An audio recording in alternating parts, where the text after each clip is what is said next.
خوش آمدید کہتے ہیں آپ کو ایک بار پھر علماء کرام کے ساتھ ہماری یہ نشست ہوتی ہے. آج 10 رمضان المبارک، بس ماہ مبارک کے پہلے عشرے کا آخری دن بھی آج، اور جناب خطیب الکبریٰ سلام اللہ علیہ سے منسوب بھی ہے آج کا دن. اور ہمارے علماء کرام ہمارے ساتھ موجود جناب قبلہ مولانا کمل میدوی صاحب، قبلہ مولانا عمران بشیر صاحب، مفتی عامر صاحب اور جناب قبلہ مفتی سہیل رضامزئی صاحب. سب کا بہت بہت شکریہ. اجازت دیں تو چونکہ وقت ویسے ہی کم ہوتا ہے تو سیدھا میں سوال کی جانب بڑھتا ہوں. چلائیں جی چلائیں، پہلا سوال چلائیے گا. عمران بشیر صاحب، مولانا صاحب سے یہ پوچھنا تھا کہ مغرب کے بعد جھاڑو دینا جائز ہے، اس میں رزق میں بے برکتی تو نہیں آتی؟ کیونکہ ہمارے گھر کے بڑے بزرگ کہتے ہیں کہ مغرب کے بعد جھاڑو نہیں دینی چاہیے، اگر کبھی دینی پڑ بھی جائے تو کیا دینا جائز ہے؟ اس کا رزق سے کوئی تعلق تو نہیں ہے؟ اگر دینی پڑ ہی جائے، مطلب سوال بتا رہا ہے کہ احتیاط رکھی ہوئی انہوں نے پہلے ہی، لیکن اگر پڑ ہی جائے تو پھر دے دیں یا پھر اگلے دن پھر چھوڑیں کہ اب تو فی الحال. بسم اللہ الرحمن الرحیم. یہ دیکھیں، یہ اغلاط العوام میں سے ہے کہ اپنی طرف سے ہی چیزوں کو مسلط کر لینا کہ جس کا دین سے کوئی تعلق نہیں. حدیث پاک میں آتا ہے کہ میری امت کا ایک وقت آئے گا اور بڑی تباہی کا وقت ہوگا کہ افتوا بغیر علم ضلوا و اضلوا، بغیر علم کے ہی فتوے دیں گے، خود بھی گمراہ ہوں گے، دوسروں کو بھی گمراہ کریں گے. تو کم از کم ہمیں یہ جو بھی چیز ایسی، جیسے آپ نے فرمایا نا کہ احتیاط پہلے سے چل رہی ہے، ٹریٹمنٹ چل رہا ہے، تو ایسے ٹریٹمنٹ چلانے سے پہلے ہمیں علماء کرام سے فاسألوا اہل الذکر ان کنتم لا تعلمون پوچھ لیا کریں. برکت کا جو معاملہ ہے حدیث قدسی ہے، انی اذا اطعت رضیت، جب میرے بندے اطاعت اور فرما برداری پہ آتے ہیں تو میں ان سے راضی ہوتا ہوں. وَإِذَا رَضِيتُ بَارَكْتُ، راضی ہو کے پھر میں برکت عطا فرماتا ہوں. وَلَيْسَ لِبَرَكَتِي نِہَایَہ، میری برکتوں کی پھر انتہا نہیں ہوگی. وَإِنِّي إِذَا عُصِيتُ غَضِبْتُ، جب میرے بندے نافرمانی کرتے ہیں تو پھر میں برکتیں چھین لیتا ہوں اور پھر میری ناراضگی تمہاری نسلوں تک چلے گی. تو گناہوں سے اصل بچنا چاہیے. بلکہ مجھے آج سے کوئی 10 سال پرانا یاد آ گیا، آپ ہی نے پوچھا تھا ادھر ہی بیٹھ کے، جنید جمشید مرحوم حیات تھے، کہ کالی بلی راستہ کاٹ جائے تو کیا ہوتا ہے؟ تو میں نے اس وقت بھی عرض کیا تھا کہ کالی بلی سے کچھ نہیں ہوتا، کالے کرتوتوں سے تباہی ہوتی ہے. صحیح، ٹھیک ہے. اس میں کوئی رائے مختلف ہے کسی کی تو آپ ایڈ کر دیں ورنہ اگلے سوال کے. اچھا نہیں، رائے مختلف اچھا ٹھیک. ایک بات اللہ نہ کرے اس میں رائے مختلف ہو گئی، بلکہ اس سے برعکس حدیث ہے کہ جو رات میں صفائی کا اہتمام رکھے اپنے گھر میں، اپنے گھر کو صاف رکھے، اللہ اس کے گھر میں رزق کے دروازوں کو کھول دیتا. اچھا تو اس کی اگر وہ گندگی ہے اور جھاڑو نہیں دیا ہوا آپ نے تو دے دیں اور صاف کر لیں، تاکہ جب وہ صاف رہے گھر تو اللہ عز و جل اس میں برکتوں کو نازل کرے گا. ناخنوں کے بعد مغرب کاٹنے پہ ہے واقعی یا نہیں؟ وہ بھی ایسی مشہور ہے، میں نے نہیں دیکھا، آپ کے مطالعے میں نہیں، ایسا نہیں ہے. ٹھیک ہے. اور ایک آدھ کوئی اور چیز بھی اس طرح کی میں ذہن سے نکل گیا، ناخنوں کے حوالے سے ہے آپ کے بھی؟ میں نے کہا یہ لوگ مفتی صاحب آئے، مفتی صاحب بسم اللہ، لوگوں میں ناخن کے بارے میں بھی اسی طرح جو ہے وہ غلط فہمی مغرب کے بعد، لیکن اس میں بھی کوئی مستند بالوں میں کنگھی کرنے کے حوالے سے بھی اسی طرح باقاعدہ مشہور ہے کہ مغرب کے بعد جو ہے وہ داڑھی میں یا بالوں میں کنگھی نہ کی جائے. تو یہ ساری چیزیں غلط ہیں. کچھ بھی دیکھیں، جو چیزیں مسنون ہیں تو اس کو اختیار کرنا مسنون ہی ہوگا، وہ باعث برکت ہی ہوگا. صفائی نصف ایمان ہے. آپ گندگی لے کے بیٹھو گے مغرب کے بعد، مطلب آپ کس حدیث کے تحت وہ گندگی جمع کرو گے؟ تو صفائی کریں، آپ بالکل کریں، کوئی ایسی بات نہیں ہے. پھر علامہ صاحب نے جو روایت سنائی، جو روایت یہ تقاضا کرتی ہے کہ بلکہ برکت تب آئے گی جب آپ صفائی کرو گے. صحیح ہے. بلکہ وہی بات ہے کہ کچھ معاملات میں معاملہ برعکس ہے کیا؟ کیونکہ مجھے یاد پڑتا ہے کہ ایک دفعہ یہ سوال آیا کہ جی ہم نے سنا ہے جی کھانے کے بعد انگلیاں کرنا، یہ لفظ تھا وہاں پہ سوال میں کہ نوست کی علامت ہے. تو وہاں کہا گیا کہ نہیں بھائی، یہ تو پسند کیا گیا کہ ایسا کرنا چاہیے، ایسے سنت ہے نا. ہاں، تو کچھ چیزیں یعنی بالکل برعکس مشہور ہے ہمارے معاشرے میں. جو کہ بلکہ اچھا غالباً مجھے ایسا لگتا ہے کہ ایک پہلو اس میں یہ نکلتا ہے، کہ ایک پہلو یہ نکلتا ہے کہ ہمارے کچھ گھروں میں ایسا ہے کہ جب تک ماسی نہیں آئے گی صفائی نہیں ہوگی. ہاں ٹھیک. اب پورا دن گھر جو ہے نا گندا پڑا ہوا ہے اور مغرب کے بعد صفائی ہو رہی ہے، تو ایسا نہیں ہونا چاہیے.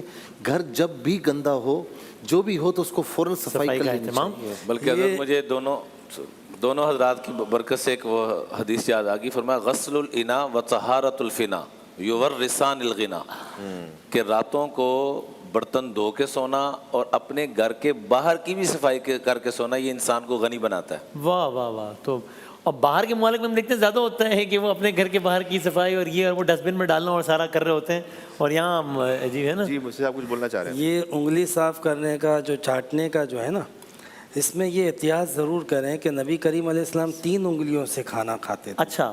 وہ بھی آپ دیکھیں اتنی، اب ہم 5 انگلیوں سے کھانا کھائیں اور پوری آلودہ کر دیں اور پھر یوں کر کے جب چاٹے تو سامنے والے کو لازمی آر محسوس ہوگی، اور پھر آپ اوپر سے اگر یہ کہو کہ سنت ہے تو بڑی حیرت کی بات ہے۔ جب آپ سنت کو پیش کرو تو خوبصورتی سے پیش کرو، نبی کریم علیہ السلام کی پوری سنت پیش کرو کہ اس طرح 3 انگلیوں سے کھانے میں آپ کی باقاعدہ کیلریز جو بتاتے ہیں نا نیوٹریشنسٹ، تو وہ باقاعدہ کاؤنٹ ہوتی ہیں، پلس یہ کہ یہ آخری اللہ تعالیٰ نے اس کے اندر برکت رکھی ہوتی ہے۔ بندہ جب اس کو سنت کی نیت سے چاٹے اور اللہ تعالیٰ نے یہ برکت بھی رکھی ہو تو فائدے ہوتے ہیں، بیماریاں دور ہوتی ہیں۔ ویسے مولانا آپ کچھ کہنا بھی چاہ رہے تو اس میں یہ بھی ایڈ کیجیے گا کہ مفتی صاحب کی بات سے یاد ہے، یہ بھی ضروری ہے نا کہ خاص کر کے وہ افراد، میں کسی طبقے کو بالکل نشانہ نہیں بنا رہا کہ لیکن جن کی وضع قطعی ظاہری ایک وہ ہے کہ جناب وہ یعنی مسلمان یا فالوور ہیں، تو کوئی بھی بلکہ ہر مسلمان پر اس کے اپلیکیشن ہوتی ہے، کوئی مخصوص طبقہ نہیں کر کہ ہمارے کسی عمل سے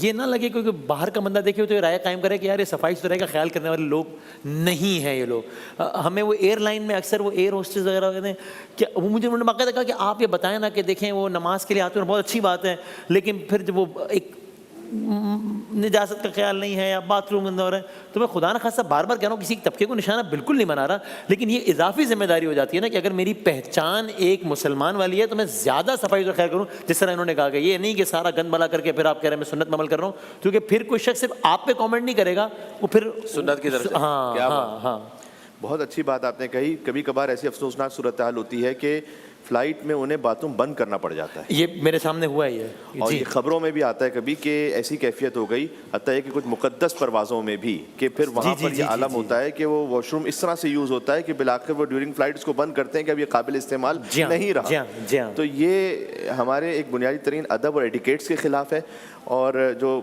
حدیث میں آیا ہے کہ کونوا لنا زینا ولا تکونوا علینا شینا، ہمارے لیے باعث زینت بننا، باعث شرمندگی نہیں بننا۔ تو دیکھیں جو عام انسان ہے نا وہ ایک مسلمان کو پہلے دیکھے گا اور دین کا فیصلہ پھر رائے قائم کر لے گا وہ اس پہ۔ ایگزیکٹلی وہ بہت کم ایسا ہوگا کہ ڈائریکٹ پہلے قرآن شریف کو جا کے دیکھے یا کسی حدیث کی کتاب کو دیکھے، کسی سنت کی کتاب کو دیکھے، وہ کہے گا جناب یہ تو زید عمر بکر ایسا ہے تو دین ایسا ہی ہوگا۔ بلکہ ایک لطیف حدیث ہے کہ جس میں شجرہ طیبہ جو قرآن میں بھی ذکر ہے نا شجرہ طیبہ کا، تو حضور نے فرمایا کہ جڑ اس کی میں ہوں، اور پھر تنا مثلاً یہ کہ پورا ذکر ہوا کہ تنا اور شاخیں، اور پھر فرمایا کہ پتے جو نا تم ہو امت۔ اب پتے جو ہے نا جب اگر ہم ہیں تو اس میں بہت سارے مطالب ہیں۔ درخت پہ وسیم بھائی میں آپ سے سوال کرتا ہوں، آپ دور سے جڑ کو دیکھتے ہیں پتوں کو دیکھتے ہیں؟ میں تو جڑ پہ نظر نہیں پڑتی، پتوں کو نظر پڑتی ہے۔ پتوں کو دیکھتے ہیں، درخت کا فیصلہ رائے قائم کر لیتے ہیں ہم۔ پتوں کو دیکھیں گے وہ رائے قائم کر لیں گے کہ دین ایسا ہوگا۔ صحیح، اس لیے آپ کا جی فرمائے بڑی ذمہ داری ہے آپ کا ایک ایک عمل جو ہے نا اس میں کہا باعث زینت بننا، باعث شرم و حیا نہیں بننا۔ میں جو بات کہنے لگا تھا وہ کہ شاید یہ امپروومنٹ کم سے کم اتنی ہوئی ہے، یہ جو سپرسٹیشنز ہے کہ رات میں یہ نہیں کرنا، ناخن نہیں کرنا، جھاڑو، کہ آپ نے بالکل صحیح فرمایا، مجھے بھی یاد آ گیا کہ وہ کالی بلی سامنے سے، یہ 10 سال پہلے کا سوال، اب سوال یہ نہیں آتا، شکر ہے ہاں یہ بات پچھلے کم سے کم 5-6 سال سے سوال نہیں آیا۔ اس کا مطلب ہے کہ یہ دور ہو گیا لوگوں میں، شکر ہے۔ تو انشاءاللہ اس ٹرانسمیشن کے صدقے میں برکت سے یہ بھی سلسلہ دور ہو جائے کہ بھئی رات میں آپ گھر کو صاف رکھیں، اگر آپ کے ناخن بڑے ہوئے تو آپ اس کو کاٹ لیں، کنگھی کرنی ہے تو آپ اس کو کیجئے، تو انشاءاللہ یہ آہستہ آہستہ اسٹیپ مجموعی طور پر بہتری ہو انشاءاللہ، اس وجہ سے تو ہم سب شامل ثواب ہو جائیں گے انشاءاللہ۔ مفتی سہیل صاحب کامنٹ کریں گے، اس سے پہلے میں ایک بہت ادب کے ساتھ کامنٹ کر رہا ہوں، کسی کو نصیحت کرنے کا بالکل میرا منصب ہی نہیں ہے، لیکن مجھے ایسا لگتا ہے کہ شاید بہتر ہو کہ ہم ان پلیٹ فارمز پہ یہ والی ایسے جڑی باتیں کر لیں۔ کچھ چیزیں ہیں جن پر پتہ ہے سب کو کہ اگر رائے مختلف ہے تو وہ یقین مانے 15 منٹ کے سیگمنٹ میں وہ نئی مسئلہ حل بنانے والا، تو یہ اس پہ یہ کر کے کہ او جی مفتی صاحب نے ان کو یہ کہہ دیا اور ان کو وہ کہہ دیا اور یہ کر دیا، اور پھر وہ کیپشن لگا کے، میں بالکل کسی کو نصیحت نہیں کر رہا ہوں، نہ کسی کی نیت پہ شک کر رہا ہوں، لیکن مجھے کبھی کبھی ایسا لگتا ہے کہ دیکھ کے کیا لگتا ہے کہ معاشرے کے سارے مسئلے حل ہو گئے ہیں، ماں باپ کے حقوق، پڑوسی سب ہو گئے، اب یہ 4 مسئلے رہ گئے، ان پہ بات ہو رہی ہے، جس میں مجھے پتہ ہے کہ میں سوال کروں گا ادھر سے یہ ہوگا ادھر، تو شاید اگر یہ کچھ ہے تو میرا خیال ہے کہ شاید ایک معاملہ بہتر ہوتا ہے، میری رائے ہے، ناقص رائے ہے میری، مجھ سے آپ اس وجہ سے فرمائیے گا، پھر اگلے سوال کی جملہ میں یہ کہوں گا کہ مرغے نہ لڑائیں، کیا بات، آپ دین کی بات کریں جس کی ضرورت ہے عوام الناس کو۔ ہاں جی اچھا، بہت سے لوگ یہ بھی کہتے ہیں کہ منگل کے دن کوئی کام شروع نہیں کرنا چاہیے۔ جی سارے دن اللہ کے ہیں، اور جس دن بھی کام شروع کریں اللہ کے نام سے شروع کریں، اچھا کام شروع کریں، اچھی نیت کے ساتھ اللہ تعالیٰ غیب سے برکت عطا فرمائے کیا گا. یہ ہے کہ جمعہ عید کا دن ہے، جمعرات مبارک دن ہے، وہ ایک علیحدہ بات ہے، کوئی دن منحوس نہیں ہے.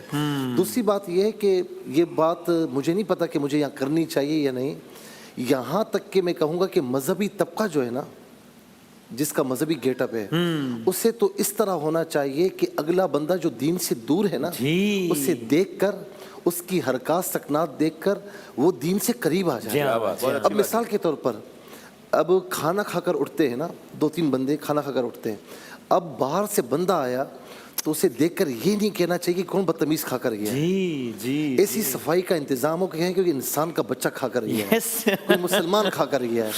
اسی طریقے سے پتہ لگا ان کے مذہب میں صفائی کو نصف ایمان کہا گیا ہے. اچھا واش روم کا ہمارے یہاں کنسیپٹ کیا ہے کہ جی واش روم تو ہوتا ہی گندا ہے. نہیں جی، ایسا نہیں ہے. اب واش روم کو اس لیے کہتے ہیں بیت الخلاء، اس لیے کہتے ہیں کہ وہاں جا کر آپ قضائے حاجت کرتے ہیں. اس کا مطلب ہرگز یہ نہیں کہ گندگی دور نہ کی جائے، گندگی دور کریں کہ پیچھے آنے والا شخص اگر وہاں پر داخل ہوتا ہے تو یہ نہ کہے کہ کون بدتمیز آیا تھا. یس بڑی ضروری ہیں چیزیں. صاحب آپ اس میں اضافہ، سوال میں کر رہا ہوں ان کی اجازت سے، سوال نہیں ایک بات عرض کر رہا ہوں، اس میں اضافہ کر دیجیے گا. یہ تو بہت ہی اچھی بات کہی کہ کھانے میں اہتمام کے کوئی آگے یہ نہ کہے بدتمیز. صاحب کچھ لوگ ایسے ہوتے ہیں جو نمازی، داڑھی بھی سنت نبوی سے رکھی ہوئی ہے، قرض لے کر کھا جائیں گے، دھوکہ دیں گے، کہتے ہیں یار ایسوں سے کام نہیں کرنا. وہ کتنی بڑی بدنامی کا باعث بنتے ہیں. جی ہاں، یہ سمجھیں آج کا ٹاپک یہ بن گیا کہ ہم جب مذہب کو پریزنٹ کر رہے ہوں اور مذہب کے نمائندے، ذمہ داری بڑھ جاتی ہے، ہماری ذمہ داری بہت بڑھ جاتی ہے، بہت معاملہ نازک ہو جاتا ہے. میں نے مفتی صاحب سے ایک بار کہا، آپ ماشاءاللہ اتنا نفیس لباس پہنتے ہیں، خوشبو اور ماشاءاللہ سارا سیگمنٹ، یہ کہتے ہیں کہ مجھے دیکھ کے نا لوگ سنت سے محبت کریں، اس لیے میں اتنا صاف ستھرا. اب آپ مولانا کمیل صاحب کا امامہ دیکھیں، اس کی وائٹنس دیکھیں، صاف ستھرا رکھا ہوا ہے. مولانا عمران صاحب نے فٹ رکھا ہوا ہے، بالکل سلم سمارٹ. اچھی بات ہے نا. تو یہ بہت اچھا ہوتا ہے کہ لوگ سنت کو دیکھیں تو آپ سنت سے قریب ہوں، پیار کریں. اور کتنی پیاری بات کہی کہ اسی طرح آپ کا ظاہر، اسی طرح آپ کا باطن اور کردار ایسا ہو کہ لوگ بھروسہ کریں. مطلب داڑھی کو دیکھ کے لوگ یہ نہ کہیں کہ یار دور بھاگو. آپ نے داڑھی رکھی ہے، سمجھ لو آپ نے بہت بڑی ذمہ داری اٹھا لی ہے. میں یہ نہیں کہتا ہوں کہ آپ داڑھی نہ رکھو، لیکن میں یہ سمجھتا ہوں کہ داڑھی رکھنے سے پہلے جو بہت بڑی سنتیں ہیں وہ پہلے سیکھو، وہ پہلے اپناؤ. ہم ایک سنت رکھنے کے لیے بےتاب ہوتے ہیں اور باقی سنتیں جس سے ہماری کردار سازی ہوتی ہے، جس سے معاشرے کے اندر اعتماد اور بھروسے کی فضا بنتی ہے، جس سے مذہب کا وقار قائم ہوتا ہے، وہ سنتیں کہاں گئی؟ ہم صرف ایک سنت ہی کو فوکس کرتے ہیں، باقی سنتیں کیوں چھوڑ دیتے ہیں؟ کیا سچ بولنا حضور نبی کریم علیہ السلام کی سنت نہیں ہے؟ کیا حضور نبی کریم علیہ السلام نے معاذ اللہ کسی کو دھوکہ دیا تھا؟ کیا حضور نبی کریم صلی اللہ علیہ وسلم نے کبھی کسی سے جھوٹ بولا تھا؟ تو یہ وہ سنتیں ہیں جو سب سے پہلے ضروری ہیں. کسی نے حضور علیہ السلام کے بارے میں یہ نہیں کہا تھا کہ وہ محمد جو داڑھی رکھتے ہیں، کہا تھا وہ جو سچ بولتے ہیں، صادق کہا تھا، امین کہا تھا. یہ تعارف ہوتا ہے مذہب کا، یہ حوالہ ہوتا ہے مذہب کا. اور صاف کیا کہنا ہے. جزاک اللہ. ایک سوال ہم اور لے لیتے ہیں، اچھی جامع گفتگو ہوگی. ایک سوال سنائیے جناب، اگلا سوال سنائیے. السلام علیکم. وعلیکم السلام. اپنی بیٹی کا نام لائبہ رکھا ہوا ہے، تو اس کا کیا میننگ ہے اور یہ کیسا نام ہے؟ لفظ لائبہ میں کوئی ہے اشتباہ یا لائبہ جہاں میں نے پڑھا ہے کہ جنت کی کسی حور کا نام میں نے لائبہ پڑھا ہے. اچھا تو بظاہر کوئی اس میں حرج نہیں ہے. اس میں نہیں آپ کوئی جی ایسے ہی ہے، اس میں کوئی حرج نہیں ہے. اس میں اس بات میں کہ جو وضاحت ماشاءاللہ مفتی عامر صاحب نے سب کا ایسا اچھا خوبصورت ذکر کیا، اور آپ کا تو سوشل میڈیا پہ ویسے ہی ہوتا رہتا ہے، ان کو ذکر کرنے کی ضرورت نہیں تھی کہ اتنے اچھے لگتے ہیں آپ. تو اور مفتی عامر صاحب ماشاءاللہ جو مسکراہٹ اور یہ جو محبت والا ماحول ہے نا، اس میں میں بلا تکلف کہہ رہا ہوں کہ مفتی عامر صاحب کا، مفتی سہولت امجدی صاحب کا اور اس پوری ٹیم کا بہت بڑا کردار، کلیدی کردار ہے، بہت بڑا کردار ہے کہ جنہوں نے اتنا کانفیڈنس دیا، اتنا سپورٹ یہ ہم پر ڈال رہے ہیں، ان کا اپنا کردار ہے. لیے میں بات کی بڑی تائید کر رہا ہوں کہ آپ ایسا ماحول بناتے ہیں جب جا کر یہ ماحول اس طرح سے بنتا ہے کہ بات کی جا سکے اور آپس میں محبت بڑھ سکے. آن ایئر سے زیادہ آف ایئر جو حسن سلوک ہے، جو اپریسیشن ہے، وہ اس میں امیزنگ ہے. وہ میں ان کے لیے اس کے لیے بہت جزائے خیر ہے، ان کے لیے انشاءاللہ بہت ساری دعائیں. حضور مکرم کی حدیث میں ہے کہ ان کا خوشبو کا خرچہ ان کے کھانے سے زیادہ تھا. اچھا تو اچھا خوشبو کو اتنا پسند فرماتے تھے, یعنی اتنا آپ اس کو اتنا اچھا پریزنٹ وہ کریں کہ جو مبلغ دین ہے نا, کونوا دعاۃ الناس بغیر السنتکم, لوگوں کو دین کی طرف بلاؤ لیکن زبان سے نہیں. آپ زبان سے نہ بلائیں تو کس سے بلائیں؟ آپ اپنے وضاقتہ سے, اپنے کردار سے بلائیں دین کی طرف. کیا بات ہے, کیا بات. اسی طریقے سے آپ کہیں سفر میں جاتے ہیں, ہاں اچھا ظاہر ہے کہ 2 سیٹیں ہوتی ہیں, 3 سیٹیں, پاس کوئی نہ کوئی تو بیٹھا ہوگا. بعض اوقات غیر مسلم بھی ہوتے ہیں. ہاں صحیح. اچھا ہم کیا کرتے ہیں کہ بالکل ایسا کر کے بیٹھ جاتے ہیں. اچھا اسے وہ اگر ایجڈ ہے, اس کا سامان اٹھانا, کچھ کرنا, اس کی مدد کرنا, قریب نہیں جاتے ہم. جی ذرا سا آپ کر کے دیکھیں وہ کتنے متاثر ہوتے ہیں. جی بالکل صحیح بات ہے. اور آپ وہاں بیٹھ کر تھوڑا سا کھانے کی چیز نکالیں, انہیں آپ ذرا سا آفر کریں, اتنا وہ خوش ہوتے ہیں, پھر وہ آپ سے بات کرتے ہیں. جی ٹھیک بات. تو ہمیں اس طرح رویہ رکھنا چاہیے, کیونکہ قرآن کریم میں ہے والجار ذی القربى والجار الجنوبی والصاحب بالجنب وابن السبیل. سفر میں بھی جو ساتھ جانے والا ہے وہ آپ کا پڑوسی ہے, اس کی بھی حقوق ہیں. کیا بات. آخری اختتامی کلمات آپ فرما دیں بس عنوان سے. بسم اللہ الرحمن الرحیم. ہمارے ایک بزرگ تھے استاد محترم, ایسے ہی جیسے قبلہ مفتی سید اعظم جیسا نے فرمایا کہ ٹرین کا سفر کر رہے تھے تو وہاں پر واش روم کی حالت بہت زیادہ خراب تھی. تو انہوں نے دیکھا کہ ایک غیر مسلم واش روم تک گیا ہے ٹرین کے اور واپس آ گیا ہے. تو ان کو سمجھ آ گئی, یہ واپس دوبارہ تشریف لے گئے اور وہاں جا کے ساری صفائی کی اور واپس آ کے کہتے ہیں, یہ نہیں کہا کہ میں صفائی کر کے آ گیا ہوں, کہ واش روم تو صاف ہے, ذرا چیک کر لیں. وہ گیا تو اس صفائی کو دیکھ کے اپنی صفائی بھی لا کے پیش کر دی کہ مجھے کلمہ پڑھا دیجئے.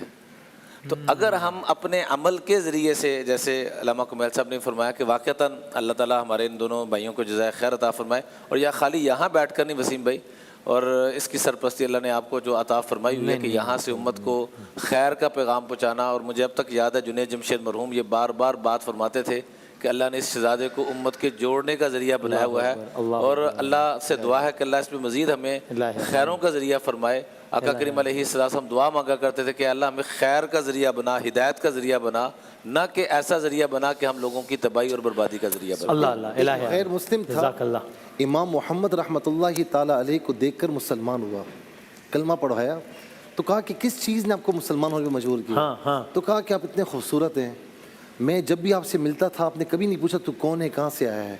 تو میں سوچنے پر مجبور ہوا کہ اس امت کا چھوٹا محمد ایسا ہے تو بڑا محمد کیسا ہوگا. کیا کہنے ہیں, واہ واہ سبحان اللہ. آدھا منٹ ہے میرے پاس کہ میں کہہ سکوں. مفتی صاحب نے جو بات کہی کہ کسی کا سامان اٹھا دینا, کھانا پیش کر دینا, یہ تو بہت زیادہ کرٹیسی ہو, یہ تو ہے.